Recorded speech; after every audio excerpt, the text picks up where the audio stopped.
नमस्कार।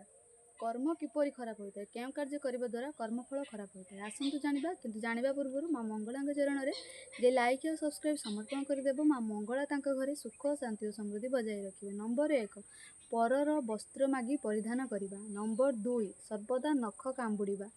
नंबर 3 सबुबले खाद्यर निंदा करने। नंबर 4 खाद्य ग्रहण कर सारा पर से थाली रे हाथ धोइबा। नंबर 5 शनिवार एवं मंगलवार चुट्टी काटिबा। नंबर 6 चुट्टी काटिबा परे न गाधोइबा। नंबर 7 न गाधेइकी मुंडरे चंदन आ टीका लगेइबा। नंबर 7 जदि कौनसी भिकारी आसुचंती तांको दान धर्म न करी घरु फेरई देबा।